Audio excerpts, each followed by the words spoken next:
Good evening. Good evening. Welcome to Let's Talk Maywood on Diversity Today Media. I am your host, Dr. Reggie Ratliff. Usually, my co-host, my co-laborer in the vineyard, expert investment advisor, Terrence Hollingsworth, would join me for a couple minutes to talk about the world of finance. But he is under the weather, so I ask that you keep him in your prayers, that he have a speedy and full recovery. So I'll take the reign over for a couple seconds before I introduce our guests. This is the election season. We have going on in Proviso Township School Board elections. We also have the village elections, the trustees, the boards, so forth, library board, park district board, Maywood Park District. Lot going on. Election is April 1st. So I'm glad to have our first set of guests in this election season, the official guests of our election season. And these are District 209 school board candidates. And I want to introduce our first guest, first of four. Her name is Rolanda Moris. And just a brief bio. Ms. Morris is the parent of current and future District 209 student. Rolanda brings a background in banking to Proviso 209 United, which is the name of their party, Proviso 209 United. Her dedication to fiscal responsibility and accountability will ensure that district funds will be effectively used by carefully evaluating educational programs and resources before implementation. Rolanda's experience as a district parent has highlighted issues with schools' responsiveness to safety and communication concerns. As a proud Bellwood resident and Proviso parent, Rolanda understands the importance of being a board member that is accessible and approachable when it comes to District 209 community and student parent concerns, especially regarding the safety of students and staff. Rolanda's vision for District 209 centers on transforming our school's culture so students can thrive not only in the classroom, but as individuals preparing to contribute positively to an ever-changing society. And without further ado, I'd like to bring on Miss Rolanda Morris. Hello. Good day. How are you, Miss Morris? I'm wonderful. Good. Welcome to our podcast. It's a pleasure to have you. Thank you. It's a pleasure to be here. Thank you for having us. It's our pleasure. I know that you are in the midst of campaigning for a position on District 209 school board. Is that correct? That is correct. So just a little background about yourself. I read your bio. Wanted to know, what was your motivation for running for 209 school board seat? My motivation was I've been there for some years now with a son currently at Proviso, and my experience wasn't the greatest. I got active because I saw problems happening and I was constantly calling. And so I had to get more involved than ever before. So that was my motivation, because I don't feel what I experienced, no parent should feel. What my son has experienced, no student should feel. So I felt it was essential for me to not sit back, but get active and do what I can in the community and within the school district to make some changes. Thank you for that. Now, you stated in your bio that there was concern about safety. Is that correct? Safety of students, safety of staff. Is that correct? Yes, safety has been an issue for a while. I recall like some of the safety issues in the past, and it sounds like it's permeated to the present. Do you have let me ask you this question, in light of what's happening with the lack of safety, and appears to be no plan to minimize or eliminate safety, what is your plan to try to address this issue of safety for the students and staff? First, I want to partner with the remaining board members, because it's not something that I can do alone, but it's something that we have to do together as a collaborative board. So for me, I want to make sure there's been some implementation with the new superintendent. With my son being at West, I get to really see it firsthand. With the attendance and ID requirements, things are changing. But I understand that in order to keep that change going, we have to work together. in Mm-hmm. supporting the superintendent and reviewing the policies. We need to look at the policies we have in place. We need to make sure, everyone should have an ID when they're in the school. There Right. should be no one without identification. When guests come in, just because they've been there, multiple times, they need ID. Right. We have to keep an eye on the doors. Definitely at West, I know for sure because my son is there. We need to just ensure that we can eliminate the fights, hold people accountable, our students accountable, communicating with the parents and really getting out there to let the students know that we're not tolerating teachers, staff, and students being harmed. Every Mm-hmm. child should feel safe when they're in school, because if they're safe, then they're there to be educated. And the teachers, if they're safe, they can actually teach our students. Absolutely. Well said. Do you find that the new superintendent is, you know, interested in moving the school board or the school rather forward, the school district as it relates to Proviso West and PMSA? I'm sorry, can you repeat that? You were breaking up a little bit for me. Okay. There you are. Can you hear me? I can hear you. Miss Morris, can you hear me?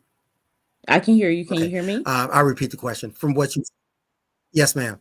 So let me repeat the question. From your purview, do you see that with this new superintendent in place, that the school district is moving in the right direction, even prior to you, um, you know, prior to the election, even now? Do you see it moving in the right direction, or do you see stagnation or regression? Well, I'm starting to see some changes, and I Okay. like the changes I'm seeing. No, it's not 100%. I still think we have room for improvement. Mm-hmm.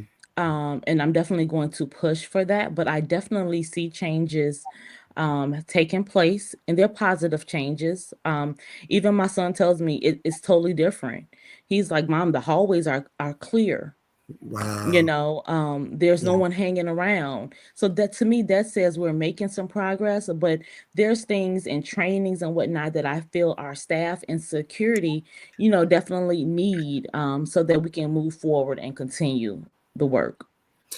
Great. I like your previous response as well, saying that you cannot do it alone. It's going to take the support of also your colleagues. And one of your colleagues I also want to bring on now is Mr. William Fisher. Brief information about Mr. Fisher. As an immigrant, educator, and educational researcher, Mr. Fisher knows the transformative power of education. He brings a research-backed, inclusive perspective to the educational challenges facing our Proviso community and the District 209 Board of Education.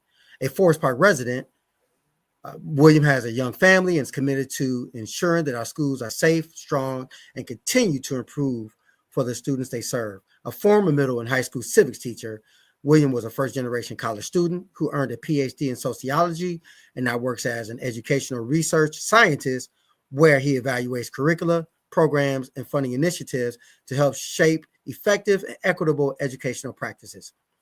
I should say, Dr. Fisher wants to use his skills as an educator and researcher to make Proviso the best version of itself.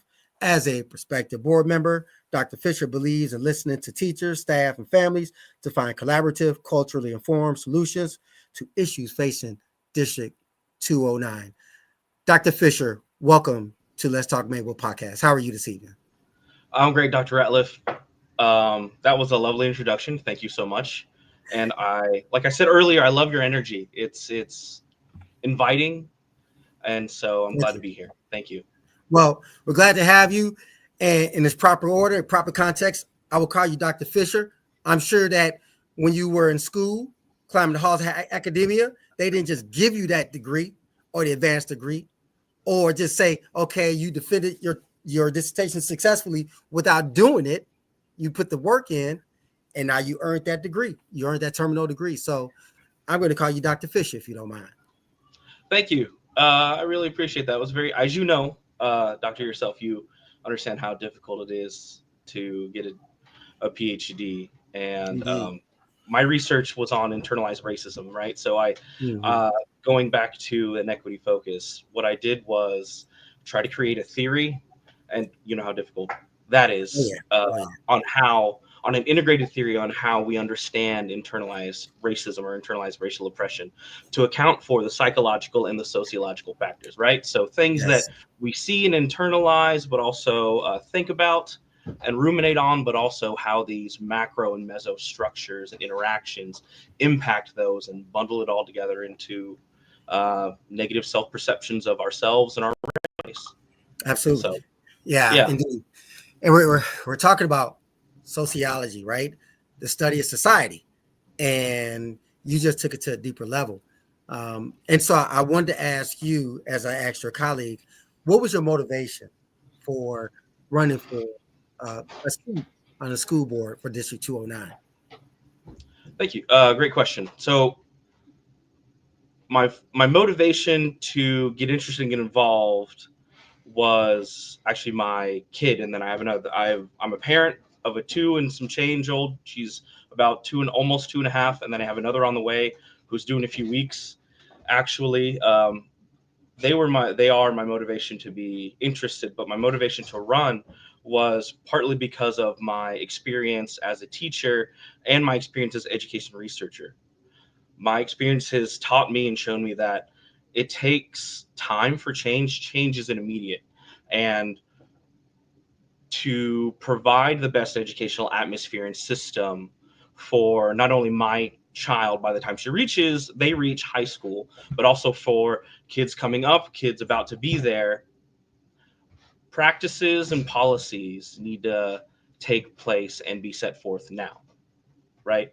Um, as you know, particularly in bureaucracies and social institutions, nothing is immediate and things take time. And like I said, to provide a positive atmosphere, change needs to happen now, and hopefully it will progress slowly in a positive fashion. Well said. One of the things you mentioned, like your colleague did, is safety. Um, Yes. you also mentioned inclusivity, inclusion. And so, my question for you on that note is, how do you plan to address issues of equity and inclusion within the District of 209? It's a great question. So first off, I'm going to predicate the teacher in me and the professor in me has to predicate that with definitions, right? So when we talk about equity, we're talking about providing resources and opportunities that students and others need, right? So when we talk about equity, we understand that there is an unequal, but also a gap there. And so to get people, students, whomever, to where, say, we as a society or we as an education system, where we want students to not only achieve but to thrive, right? We have to provide resources in an unequal manner because not everyone has the same opportunity or the same ability or resources, right? So to understand that gap, we measurement needs to occur. I don't want to go too far into the research rabbit hole, but um, measurement needs to occur to understand where we're at, where we want to be, and how do we get there at various different categories and various different demographics, right? So, in particular, looking at the demographics of our students, Mm-hmm. we understand that there are a lot of English language learners. There are also students who may not have all the resources they need to thrive in school. So we need to understand what these gaps are. What are the best resources and processes that need to be in place for them to succeed, and ideally set them in place. And as my friend Rolanda said, it's not necessarily my uh, job or responsibility. It's a collective um, hope and a collective. I don't want to use responsibility Effort. again, Yeah. but yeah, effort Mhm. for the district to provide the best for our students. Absolutely. One final question before I move on to your third colleague. Um, you talked about time. It's time. Although time needs to change now, changes need to be made now. It does take time to change. If we want to go from where we have been to where we want to go, what does that look like to come from your purview and your colleagues for that matter? where is 209 in terms of where they are academically? I heard safety. That seems to be a theme. Progression. What do you want it to become? What do you want it to become? In addition to the safety matters, and of course, resources. Yeah, that's a great question. Thank you. So I'm gonna just touch on safety for a hot minute, and then I'm gonna go to the other points. So in regards to safety, what I see as the ideal is a safe space for students to learn. Students, as Rolanda said, students can't learn unless they feel safe, but also a safe space for teachers and admin and staff. Teachers can't teach if they don't feel safe. I know this firsthand as a former teacher. But not just in terms of safety, understanding what best practices are, right? Data-driven best practices within curriculum, but also policies and procedures. Understanding and evaluating what we currently have, then looking at the research, the literature, and prior work with other districts of similar size, similar characteristics, and see what works and see if that can be modified for our specific student population, right? But also, we're talking about change, talking about the future. And I know one of my other friends, Nicole's going to touch on it as well, is preparing our students for the future of work, right? The Bureau of Labor Statistics, and this is one of my, I guess, talking points, but it's also part of my work. The Bureau of Labor Statistics says that within the next 10 years, right, the future of work is going to be in healthcare, going to be in green jobs, and is going to be in data science, or data for that matter. So we have a responsibility as a community to prepare our students for that future. And does that make sense? It does. It absolutely. Yeah, because you talked about. I'm not saying we need to disparage or take away other career fields and other forms of work. It's just that they're changing demographics as they are. The healthcare industry is going to boom with a large senior population, right? Well, sorry, go ahead. It's important though. It's important because, time evolves, business evolves, careers evolve. Who would have thought in the mid 1980s that technology would be so prevalent today? Cybersecurity, virtual jobs. I mean, so what you're saying is definitely in order. And you mentioned something earlier about a pause. I believe the term when I was going to graduate school is causation. There's a causation, a gap, if you will, in that frame. So, clearly what you're saying is on board. And Bureau of Labor Statistics, credible source, reliable source, and it kind of blazes a path of where our children should go, not to push them, but to give them options to say, hey, there's more than just this choice. And as a school board member who is looking in the best interest of the students, I would imagine that you would do research. So when you are at school board meetings, it's my job. Like I work for North at the University of Chicago, and my job is to do education research all across the country. I've worked with school district. I worked with the Philadelphia School District, Long Beach School District, Buffalo School District, Fulton County School District. I've worked with the Colorado Department of Education, Delaware Department of Education, Illinois State Board of Education. I've worked with a lot of different levels of government and education, educational funders, granting institutions, the Bill and Melinda. Well, now the Bill Gates Foundation, right? For it used to be Bill and Melinda Gates Foundation, right? Yeah. So going back to part of the motivation is my job is to help make school districts and state institutions for education as the best it can be within my purview of research and the methodology that I use. And I want to do that here at home. Absolutely. One final question, because you just triggered a thought. So what kind of methodology do you use? Are you quantitative, I assume, or qualitative mix? I primarily quantitative, but I've been venturing into qualitative work the past couple of years. Okay. See, we're speaking the same language, and my colleague in the background, Terrence, like, move on, man, go to the next one. So I'm here. I'm gonna go to the next one, and I'm gonna bring in Nicole, Molley Bee, Miss Molinaro. I think I'm saying that correctly, Miss Molinaro, and I'm gonna pull up her bio right now.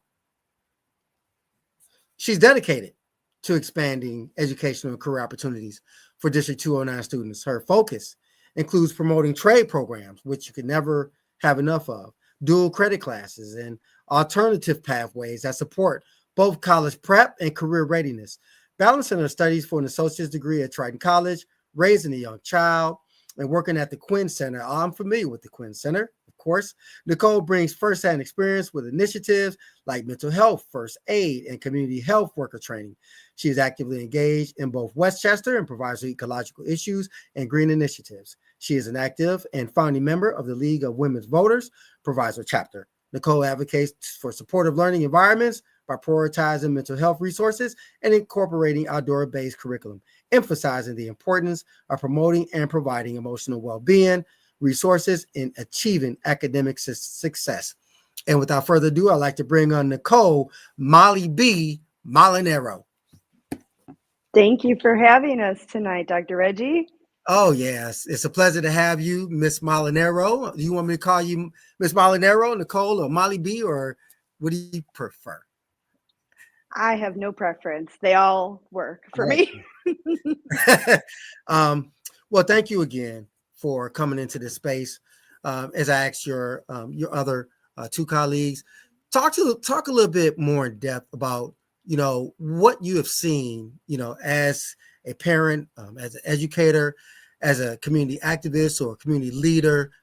What have you seen that motivated you to run for District 209 School Board? Yeah, my educational experience is unique. I believe public education is a right and not an option for all students. I want to share my gifts and my experiences that I encountered. I am a first generation college student. I'm actually at Triton right now in one of the rooms. I'm also a tutor as well. So I'll be graduating in May and just really love tutoring and helping our students succeed in writing. I got engaged over green things, and then I helped form an ecological commission, and I've been involved ever since. I am an election judge. I believe in democracy and communicating these civic things and involvement in local elections because they are so important. It's what we can control, and we have a very small voter turnout that is a problem because the policies that our elected officials make at a local level are the ones that impact us and our children the most. So green space is important to me. I am involved. I'm very familiar with what's happening with the Maywood Library property. I just was doing some research on that land and just starting to get to know. So if there's green space that is going to be developed, I'm likely to be poking my nose in it, which is why I advocate to get students outside of the classroom. I think it's so important to touch it, feel it, smell it, and be in that place. I think we learn better that way, or at least we all learn differently, right? Sure. And we want to be able to provide those available opportunities. Yeah. So just getting involved, getting into these green things, and talking about horticulture, right? Because we don't live without the word horticulture. Right. And in a study, most middle schoolers had no idea. I just did a career day at our middle school and did some research and found that like 0% know what the word horticulture is. Right. And it's such an opportunity because there's a billion different things to do with it. And as soon as I get my associate's degree, I'm going to go for a paraprofessional and, begin to get in through K through 8s to start to get kids outside a little bit more and talking about these things that are important, like pollinators and soil and Absolutely. the water cycle, right? Like Yes. we can't manufacture Yes. water. And so Yes. it's little things like that it's really been an honor to work at the Quinn Center because those are the little things that I get to do and cultivate that garden on that south side of the center. So those are the things I want to translate into how do we take this into a career? We have all these amazing opportunities in Proviso with unions and trades. Like we at Proviso 209 is connected with Triton, and I would like to see that continue and deepen and expand into the scope of what a Triton college does. I see as an embedded tutor, I see a lot of students returning home from a 4-year because they failed or they weren't prepared. And then they waited a couple of years and then go into the community college and are like, oh gosh, like I feel like I can breathe and I can learn at this community level. I wasn't a great student. I felt like I fell between the cracks of the system. I wasn't in honors class and I didn't need an individual education plan. And I just kind of slid through the cracks. I just knew I needed to work. So I worked from 14 to 21 and then went on to my big girl career for nearly 20 years. Wow. But you know what? You value your career, you value education, you went to Triton, and I can attest, and so can Terrence, because Triton is a great school. We both went there. Triton Trojans, absolutely. Yeah. And so I love your perspective. You talk about dual classes. And so that also includes students. That means students could take classes at Proviso and at Triton. Is that correct?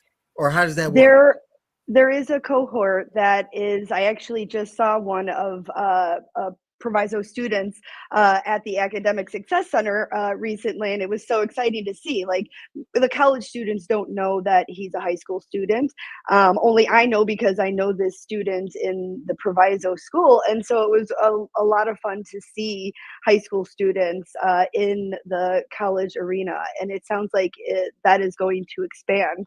Something that there are opportunities, and I did attend a training for the Illinois Extension. There's an Illinois Extension in Proviso in Westchester that has partnered with Proviso West, and I was part of this training for this community garden and have done some engagement with their seed program there. So things like that we can continue to work on and continue to get out and continue to expand and connect those opportunities and just start having these conversations at an earlier level. I know we may not know what we want to be when we grow up at a freshman, but we can at least start having the conversations and brainstorming ideas, and then focusing that curriculum within the range of what the student needs, and not just simply say, oh, you like this,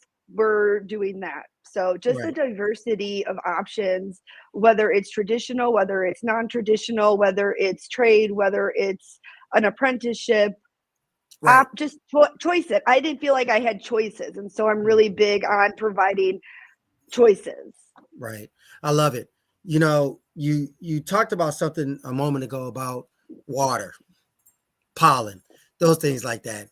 And we just don't, as a society, we don't understand the importance of having clean drinking water.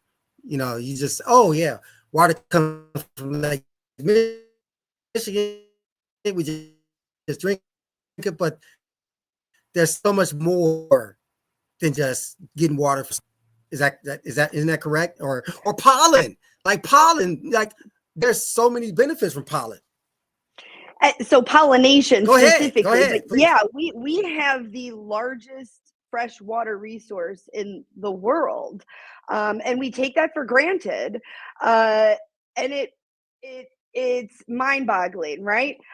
So it's definitely something that we need to talk about and not take for granted, and how having having clean air, how having water, and having like soil is like conductive, right?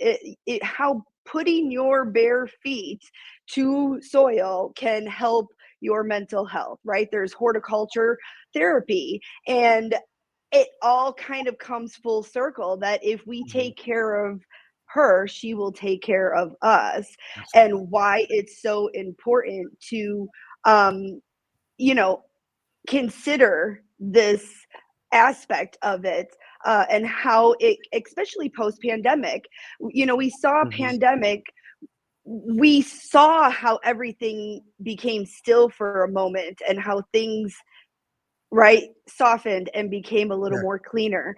Right. And I think that we all experienced a trauma together that we need to heal, and Yeah. we all need to heal through self-care, and horticulture and nature is, Yes. right, like the best and free availability.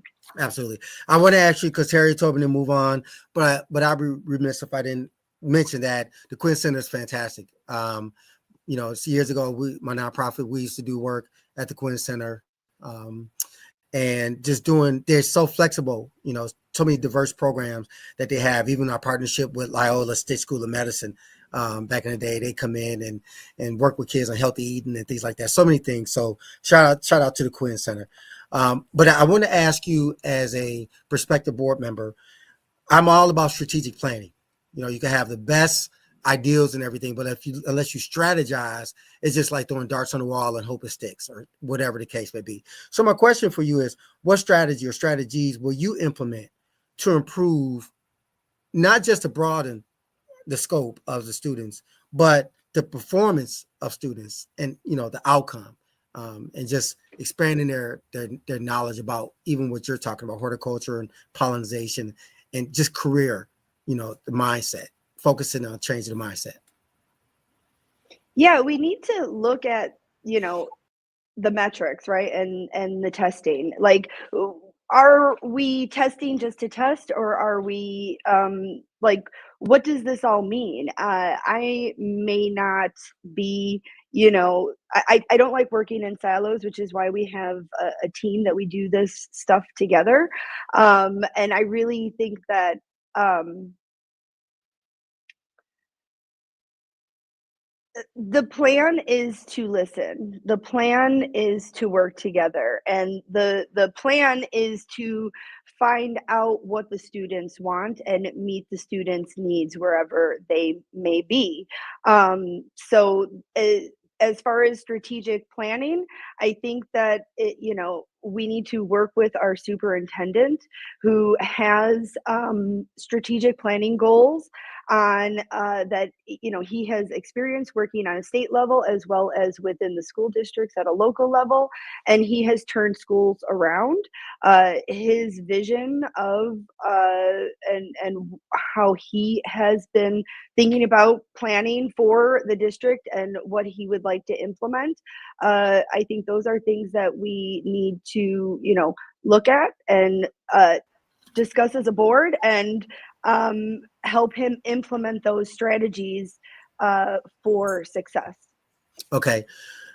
I know I said last question. My final question.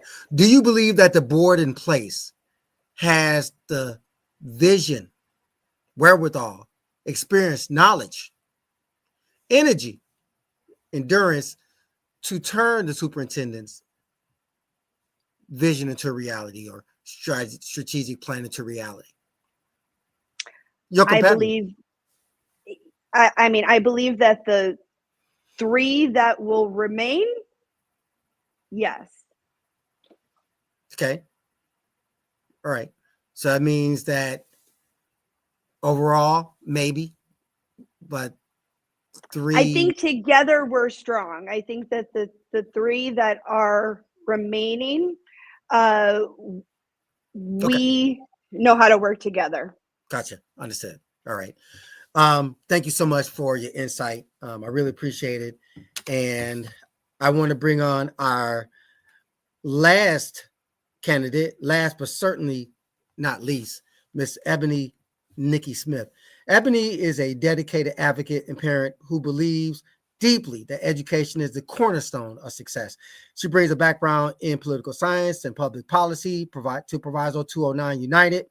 Ebony will use her extensive knowledge in creating policy and evaluating contracts to ensure that policies are set by the board. They're legal, financially, academically sound, and focus on moving the district forward for 209 families. Her expertise in contract negotiations lends itself to key areas needed on the 209 board, such as risk management, strategic planning, just mentioned that, conflict resolution, and cost-saving initiatives. As a lifelong resident of Bellwood, Ebony feels a profound responsibility to be a strong, caring voice for all 209 students while advocating for their needs and fostering a community that rallies around them. As a board member, Ebony believes in collaborative teamwork and working together towards shared goals with a willingness to address different perspectives. And without further ado, I'd like to introduce Miss Ebony Nikki Smith. Thank you. Thank you for having me. I'm excited to be here. Excited to have you. We're very excited to have you on, Ms. Smith, because we know that you and your colleagues are embarking on a challenging task, and that is winning the school board seat in District 209. In spite of your experiences, which is pretty extensive as a lifelong resident of Bellwood, you've seen a lot, I'm sure, over the course of some years with 209, the ebbs and flows, the ups and downs. Yet there's a lack of stability, safety-wise, teamwork-wise, the lack of cohesiveness, and then the cost, talking about cost, which includes resources. What do you bring to the table that will help enhance District 209 overall? Well, I think I bring my educational background, I bring my professional background to the table that will improve the school system. For example, I've been negotiating contracts and grants for over 20 years. I think I also have my strong background in public policy and as well as political science. I think what I would bring to, what I know I would bring to the table is the fact that we have to look at the policies. So the board is in place to set policies and goals for the district. The superintendent, he is in place to implement those policies as well as those goals. I think leadership starts from the top, and in order for things to change in the district, we have to have a cohesive board, a board that is professional, can put differences aside for the children and implement some positive changes. I've been in Bellwood for a very long time, over 40 years. My older brother, he went to East, my other brother went to West.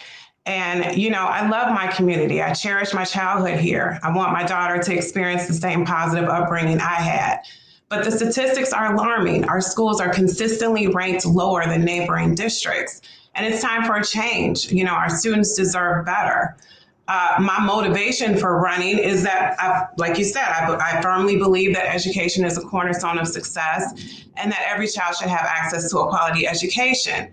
There's been a lot of economic growth in District 209, and the schools need to match that energy as well as that level of growth. I believe if we put the right people in the right places that will make the right decisions, we will be well on our way for our schools to possibly be blue ribbon schools. I love it. You hit on a couple points I'm very familiar with, one being grants. We'll talk about the academic performance in a moment. But what is so significant about grants and obtaining grants for the school district? How would that, propel the school district to a higher level? Well, it ties right into the resources. the school need resources in order for it to grow. The schools need resources to offer to our students. If we have more grants, we can have more resources. That's where policy and program evaluation also comes into play. We have to establish policies for consistently reviewing programs, services, positions, resources, and we have to identify what is cost effective, what is not cost effective, and what does not contribute to student achievement. So if we have everything in place, if we have the policies in place, if we have the resources, if we have, if allocation and funds are spent appropriately, then we have the foundation that we need to improve our schools. Indeed. I love how you respond to getting back to the schools. Contracts is what you mentioned. Contracts, collaborative efforts. Is that hand in hand? Does that go hand in hand in terms of getting to the depth of the problem? Because a lot of people, even the academic experts, the pundits say that it's all about the test. But I surmise that if a child doesn't have access to resources, and they're not prepared in the classroom, and the teachers don't have the access to resources to educate said children, and they don't feel safe, then test scores go out the window. So you and your colleagues, the slate, talk about safety, talk about security, and it goes into the contracts, collaborative efforts, and things of that nature. Can you just educate us on what that means in terms of how that will, I guess, evolve the school board and enhance it to another level, to a higher level specifically? In regards to the contract, well, here's the thing. I think the first step is to evaluate our existing policies, contracts, and procedures. What do we have? Where are they? Where can they be found? Then we have to look at those contracts. Are they something that, whatever contracts we have with outside resources, are they effective? Could they be negotiated for better terms and conditions where it will cost the school less money? Or the contracts that we currently have, are they efficient? Are they doing the job of what they're supposed to be doing? Are they helping the teachers? So I think when all of it, yes, to answer your question, all of it is collaborative. It requires partnership. And I think the first thing that I would do as a board member is to look at the resources, the contracts, the policies, the procedures that we currently have and see if what we have is effective. Are the students using these programs? We can't implement a policy, we can't implement a program and then never go back and look to see if it's effective. Right. You're wasting a lot of money when you do that, because it's like, oh, you implemented a policy or you have a contract that's 5 years old and no one's even doing anything with it. So, I think it's very important. And that's the first thing that a board member should do, is to look to see what we have. Is it working? Is it not working? And if it's not, then start to renegotiate. Sure. You mentioned money, but I also want to know about time. You think about how much time is wasted at the board meetings with the arguing, the back and forth, and, the blaming and things of that nature.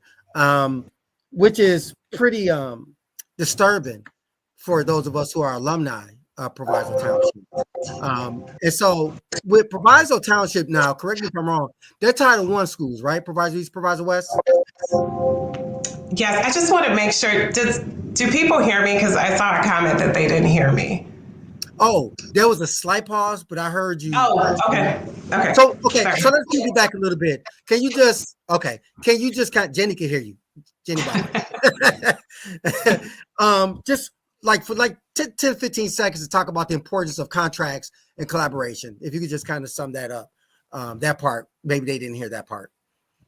Oh, okay. Contracts are important. As a board member, I believe you should look at the current contracts that you currently have. Are they effective?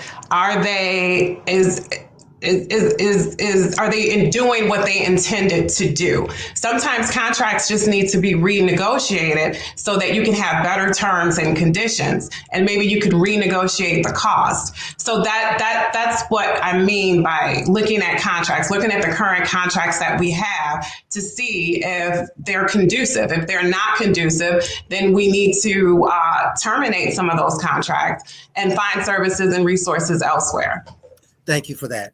Now, you did say that Proviso provider what's our Title I schools, right?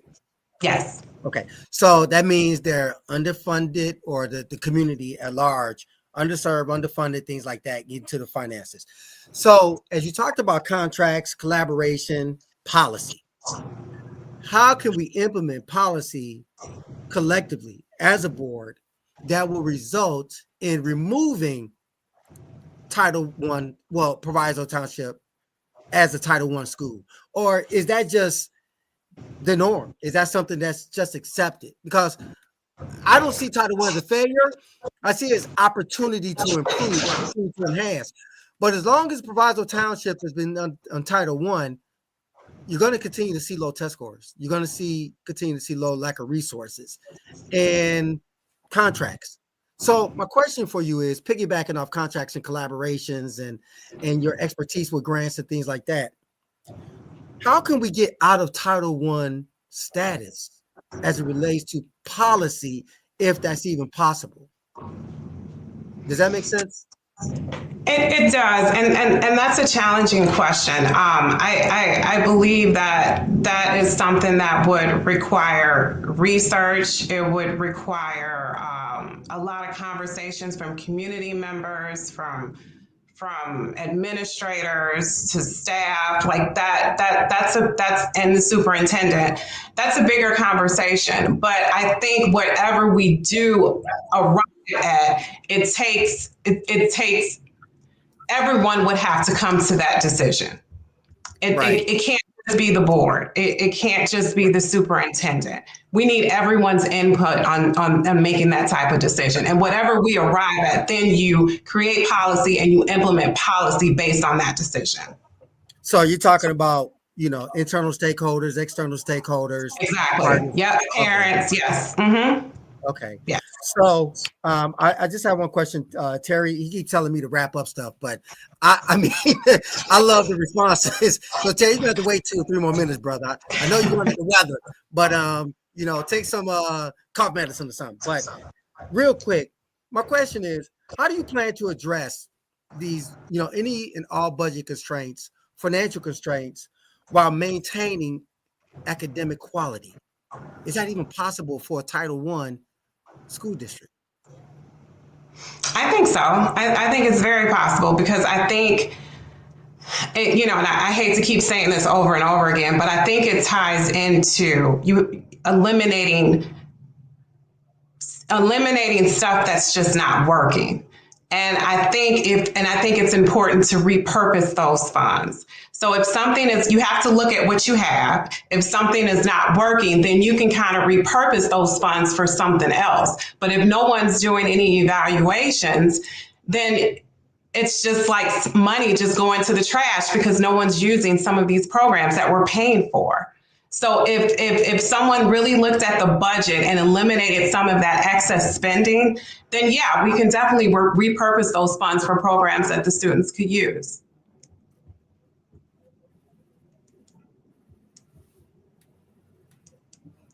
Okay, so basically what you said, because there was a disconnect for like the last 5 seconds. But basically you're saying, if there's opportunity to repurpose the funds, then that could put the district back on the right track. Okay, absolutely, fair enough.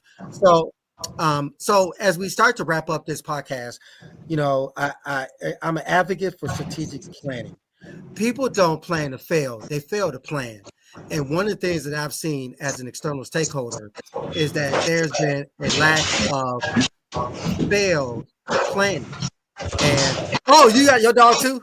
Yeah. Don't worry. Look, don't worry. My dog, you probably heard him in the background. He's a poodle, but he's swear he's a bulldog. And he's barking with 2 boys. So that's why I put these on. I'm sorry. Don't worry about that. It's all good. It's all good. But I just want to bring on everybody to the stage as we wrap up the podcast, because this is very important. We're talking about our children's future. So Terry, can you bring everyone back, please?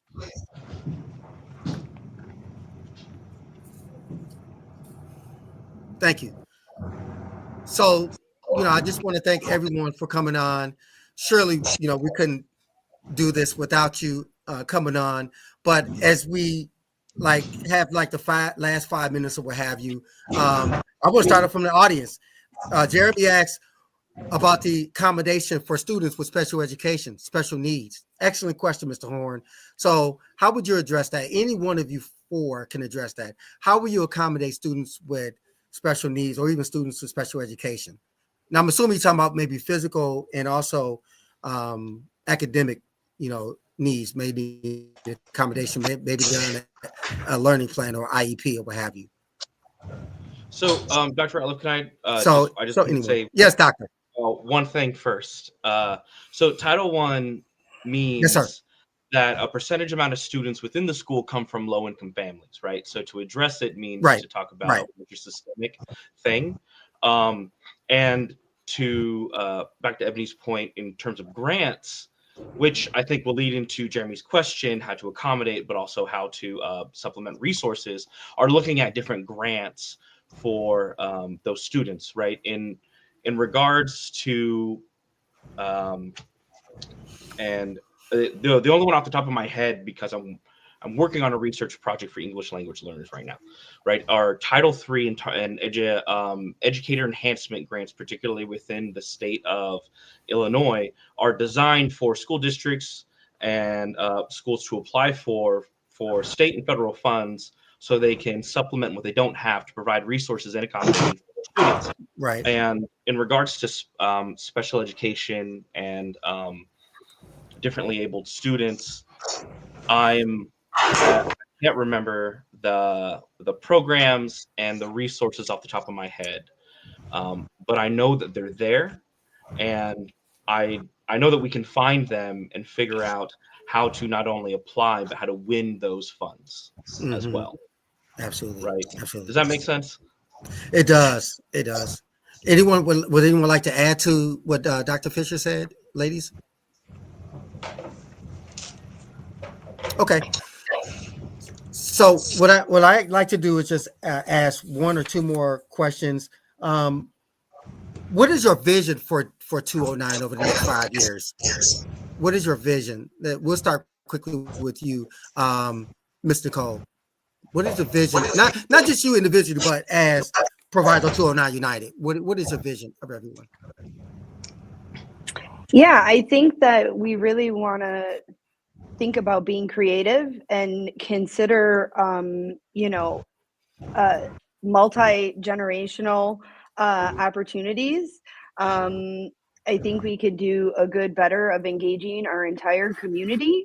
And so what I would envision for all of us is that we really start working on more cross-generational opportunities that engage our schools and engage all the adults in the community and not just parents in the community. Right. Very good. Would anyone like to add to that? Ms. Ebony? I think the goal will be leadership comes from the top, and I think the first goal is to have a cohesive board. You have to have a cohesive board that will set policy and create goals for the superintendent to follow. I think the board that sets the golden standard, and then everything trickles down from there. And I think once that is set, then we will be, in addition to this new superintendent who's been awesome so far, I think that will set the foundation for us to be in a place where we can grow. We have to prepare our kids for this competitive world out there, whether it be college, trades, or whatever they want to do. we have to be able to, they have to have access to a quality education so they can go to the next level. And I think by having those foundations in place, we can set our kids up for success, and then they can go to the next level. It has to go beyond District 209. Indeed. I'm glad you mentioned that because of student development, so they can be competitive in a competitive world. How would you support teacher and staff in their professional development so they can be prepared to develop our students to be competitive in this ever-changing environment? So how would you support that? Would you support that in terms of, because I hardly ever hear anything about the teachers, it's always reactive, not proactive. How do we change that mindset? If I could, Ms. Rolanda, can you answer that question? Yes, absolutely. I'm passionate about that portion because personal development to me is essential. Our teachers need to have the personal development they actually need and want that caters to what our kids need in order to them to be productive. So I'm all for making sure that we're bringing in programs, allowing them to even take classes. I was speaking to someone, and imagine our teachers being able to speak Spanish to assist with our with all the students. So it's things like that that I think that we can bring in to teach them how to navigate Right. this ever-changing education system. Things are rapidly changing. So they have to be ready. They have to have the resources and the opportunities to grow and develop. So we have to make sure we're investing in that also, because of course they're teaching our students. Yes. I just saw a comment from Ms. Steer, IEP. Yes. So thank you for that. Yes, it is those students with special needs or those who are, on an IEP. So thank you very much for your response. Anyone want to add to that before we start to wind down? Dr. Fisher or Miss Molley Bee or Miss Ebony? Anyone? Okay. So my last question is regarding the politics in Proviso Township. Politics for years has prevented progress. Politics has prevented progress in Proviso. Okay. So how do we stay away from the politics? I understand there's some politics involved with everything, whatever, but this is not a political position. So how do we minimize that? What would you do in that situation? I want to hear from each of you to answer that question really briefly. How will we eliminate that? Because it's too much. So it's frustrating, and no one's benefiting. So I'll start with you, Miss Ebony.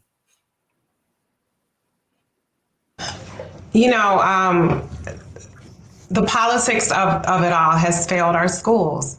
I will say this. I will say when we get on that board, we will do our best to keep the politics out of it.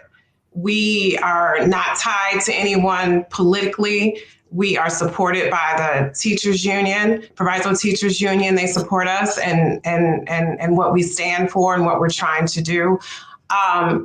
We will do our best to be in that position to put the students first. That's it. Without all of the outside noise. We don't owe anyone anything but the students.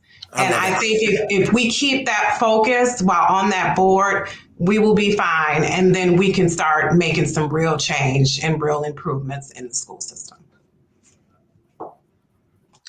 I'm glad you said that because I have seen it. I am not just an outsider. I've been in there and I've witnessed it for those who ran in the past.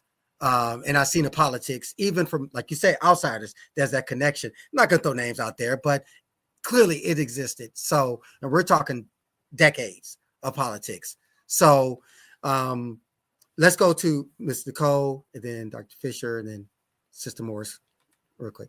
Yes. So it's a nonpartisan race for a reason, and it should maintain that integrity. We each have an equal vote. My vote isn't more or less than anybody else's, And however we behave on the board is how our students will behave. So we need to model that and stick true to our own morals, values, and ethics. That's like the one thing that I know that I will stay true to, because I am an election judge, and sometimes I have to be one way and sometimes I have to be the other way depending on where I'm at at the polling place. And so for me, it's just about maintaining nonpartisanship and educating on democracy and just civics in general, and keeping that, being able to identify it and keeping it away, and putting our students and staff and the community first. That's what it, for me, is what it means to me. Awesome. And Dr. Fisher? Yeah, so keeping politics out of it, to echo my friends, it's a nonpartisan position, right? And to me, that speaks volumes about who you're responsible and who you have to listen to, right? We're not representatives of each of our own villages. We're there for the students specifically. And so it's their interests we have to look out for, the student population, not whichever village we're from. Right. Right. So well said. Yeah. Love it. Short, sweet, to the point. Love it. The International Baccalaureate Program is a worldwide program. It's a global program. It is for those who have an opportunity to get into the DP program so they could earn advanced college credits before they enter college. Depending on the school and things of that nature, you take an IB exam at the end of their course, whether it's a SL level standard learning or HL, a higher level learning. And as a IB business and economics professor, instructor, manager here in the DMV, I can attest about the benefits of the IB program. Many of my students who test well or do well in the IB program go on to earn as much as 15 hours, accredited hours, at various colleges and universities all over the country and parts of the world. So my question is, in light of the lack of knowledge that our community have about the IB program, what do you contribute the IB program in terms of continuing or keeping it as it is, a status quo, or eliminating the IB program? Because I believe that the IB program should be everywhere. It's a global program. It is reign supreme over many programs out there. And knowing about all the other programs, the IB program sets the standard for long-term success, as well as you mentioned, like the dual program, career program, things like that. So I just want to get your thoughts about the IB program. Real starting with, let's start with Dr. Fisher. Continue. Yeah. Dr. Fisher? Yeah, I support generally the IB program, and it's in theory and philosophy, right? What it does is it teaches students how to think critically, but also like really prepare themselves for college. And while college isn't necessarily the best next step for everyone, right, I think it does a very good job at it. In regards to whether or not it's the right fit for Proviso, that goes back to several of the points that multiple of us have talked about. We need to evaluate and see whether or not it's in its current state beneficial for the students, a pull on resources, and do we have enough adequately highly trained staff who can implement an IB program effectively so that the students benefit from it in the long term, right? And so once those questions are answered, then in regards to whether or not the IB program should be supplemented, kept at its current state, or removed from Proviso, then I can answer that question. Right? As a scientist, I need to sure test. Thing. Fair enough. So, you get it. Absolutely. Yeah, and you know they have IB biology, IB chemistry, things like that. Matter of fact, my daughter, she went through the IB program, and she got 12 advanced college credit hours to Virginia Commonwealth University, and she was able to graduate early. She actually graduated with with honors, summa cum laude. So it has a ton of benefits, and so I just don't swear by it because I teach it, but because my children went through it. So No, it's not a 100%. cheap program, and you have to go through a lot to be Yeah. certified. So When I yeah, taught at the University of Kentucky, a lot of my very strong students had IB backgrounds. However, right, their schools had the resources adequate to right. provide them with very Yeah. strong quality education. So we need to make Well, sure. that sounds like that goes back to the grants that Ms. Smith was talking about. Grants to provide Mhm. supplement, because if we're getting our money from like property taxes and things like that to support the school, and we see how many homes are empty, lots are empty and things like that, well, of course there's going to be a lack of funding coming to the school. So how do you supplement that? And that goes back to what Ms. Smith was saying, reevaluating the contracts, looking at grants that's available, partnering collaborative efforts so that they can bring those resources to support what you're doing in its current state. So yes, that's a fair response. I respect that. So everybody doesn't agree, but just because they don't agree, I think because a lot of people are not aware of the IB program. And so when you're just stuck on one avenue, then they're going to disagree, but you got to do evaluation first, which is what you're saying. So thank you for that response. Miss Smith? Same question. I agree with Will. I think we got to look at the data, got to look at the metrics.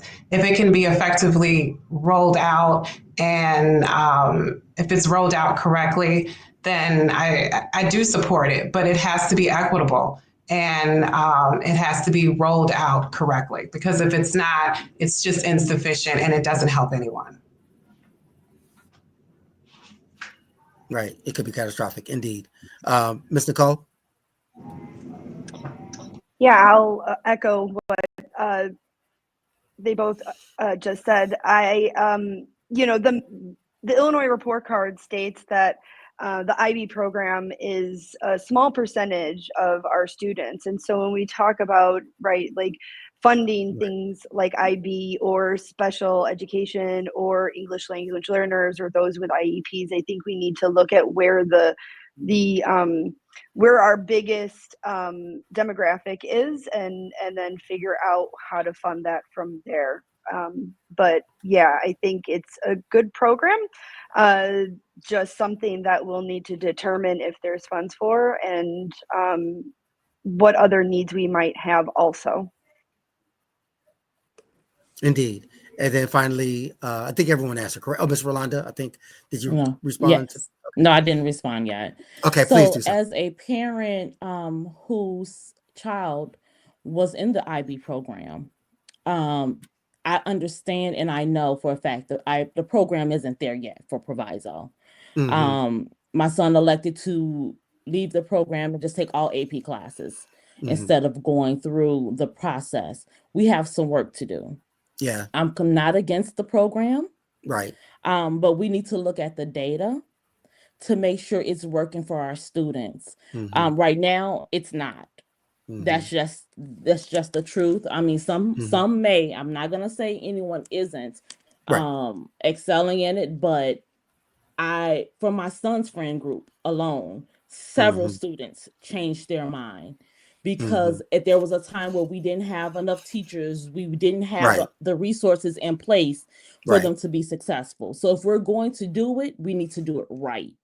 So I'm not completely against it, but we need to look at the numbers and we need to do it right. We need to evaluate it beforehand, evaluate it during the Mhm, process, and evaluate it at the end. We need to take all the steps, to ensure that the students are getting the best out of the IB. We want to send our kids off to universities and they're saying, man, look how mhm. well they're excelling. That's what we Absolutely. want for our students. Absolutely. And I'm glad you said that because, as a parent of students who did go through IB program, it's tremendous, but because the resources were there, the support was there. Mm-hmm. And, many colleges and universities do accept IB now, because that's the growing trend. It's no longer AP, even though it's been there stable for many decades. AP, not taken away from AP in the classes. No, I agree. But the IB program is popular globally. It's not really where well known, in our country yet. But it's definitely growing because more colleges and university are doing that. So as Sister Crawford said, data and assessment, they give you the facts. So you have to build the facts. So you have to have teachers prepared when they go through the IB camp, boot camp, to get trained, to learn to be certified as an IB instructor and have the coordinator and things of that nature. So absolutely, you can't just start a program like an IB program, expect to be successful if you don't have the data, or at least the effort, which includes funds to get it started in the first place. So thank you so much for your responses for that. I really appreciate that. And so that brings us to the end of the podcast. And I want to thank each of you for coming on to the podcast and expressing, your perspective, your vision for 209. We definitely appreciate it. So I want to give each of you a minute or two for final thoughts. And, the election is April 1st? Is that correct? For 209? April 1st? Okay. So nonetheless, I'll start off with, we'll go in this order. We'll go with Sister Nicole. We'll go with Sister Rolanda. We'll go to Dr. Fisher, and then we'll end it with Sister Ebony. So, Sister Nicole, you have the mic. Awesome. Thank you so much for having us. I know something that we wanted to mention was the career and technical education program. So that's something that is offered at Proviso, and we'd like to expand that. And that's, certifications and things in cosmetology is a new program that Triton just started this semester, in earlyhood childhood education, automotive, etc. And so winning these seats, all 4 of these seats in this upcoming election, means that we can have a cohesive board, that we can move forward, we can remove our politics, these unnecessary politics, and we can focus. We can focus on the needs, we can focus on the data, and we can move forward together and engage our entire community and all of our adults within our community. And so please vote for us. We want to make Proviso the best that it can possibly be, and our students deserve it. Thank you very much, Ms. Molinaro. Ms. Rolanda. Miss Rolanda Terrence. Yes. Put Miss Rolanda there on the screen. Well, thank you so much for having us. This was an amazing podcast. And speaking with you just brought a lot of things to mind. We are fighting for our students. They are the number one priority. Before I agreed to run and go through the process, I don't know if everyone knows this, but this slate was selected by the community because the community is who we will be representing. Not just individual thoughts, but the entire community. So I'm excited about that because, again, you asked a question about politics and I didn't get a chance to answer that. And I want to make it known that I almost didn't run because I don't do politics and I don't like politics. I want to focus on the students, and the students being the number one and really the main goal that I'm running for. I want to ensure that our kids are safe, they have the proper resources that they need, and that our community is receiving the communication and engagement so they can stay active with the students, because it completely takes an entire village. And when I say village, I don't mean just like Bellwood or Maywood. It takes all of the community as a village to push all 3 schools. I want to make sure all 3 schools are receiving the resources that they need, because each school is a little different. So I truly believe that as a group, working collaboratively with the remaining board members, we're going to make a big difference for the community, because again, we're representing the community to do what's best for each and every student at each school. So Indeed. vote for us on April 1st. Early voting actually starts on March 17th. So if you're Mhm. able, get out there and get those votes in early. We're all about the students. We're completely parents over the politics. I love it. Thank you so much, Sister Morris. Dr. Mhm. Fisher, you're up next. I don't know how I can top that, though. That was lovely. Dr. Ratliff, I just want to say thank you, first of all, for inviting us on here, giving us the opportunity to share our thoughts, beliefs, and our platform. Secondly, thank you, Terrence. I know we can't see you, but I know you're in the background, and I Mhm. appreciate everything you've done. And then to the listeners, thank you so much for listening in to what we have to Yes. say. Yes. Whether or not you agree or disagree with us, but I appreciate the time that you've taken out of your evening or in the future to listen to us. And I'm not going to plug in any more platform stuff. I just want to say vote for us on April 1st. With your support, we can renew how we think about education in Proviso. So thank you very much. See y'all. Thank you. Don't hang up. Yes, sir. Don't hang up. Just Okay. stay with us. Yes, thank you. Thank you so much, Dr. Fisher. And finally, we have Sister Ebony Smith, last but certainly not least. This is odd because usually Will takes us home. So this is a different order for us. So now I'm the one that's All going to right. bring us home. All right. There you go. Close it. You're the closer. I'm going to close it. I'm the closer today. Thank you for having us. This was such a joy. You know, I was really nervous. We all were really nervous about this podcast because, you know, listen, we're not politicians. We're parents. We're parents, and we want the best for our kids and the kids in the community. Like I said, and like you said in my intro, I have been a resident of Bellwood for over 40 years. I have seen the changes, the good, the bad, the ugly. And the good thing is we've had in the whole district of 209, there has been a lot of economic growth. You see it. You see it when you're driving down the street, all the new things that are here on restaurants and businesses that were here that weren't here before. We need to take that same energy and put into our schools. That is the foundation, that every child should have access to quality education. And that should be the goal. Everyone should prioritize that. And, you know, it's time for a change. Our students deserve better. So, you know, and those in the audience that are seeing this video, you know, if you want change, if you want new ideas, fresh perspective, diversity of thought, vote for us. We are active parents, and we will put professionalism and decorum into the board, and we will make positive changes to move the district forward. Thank you. Thank you. Thank you all so much again. Thank you to the candidates from Proviso 209 United. That includes Miss Rolanda Moris, Sister Ebony Nikki Smith, rather.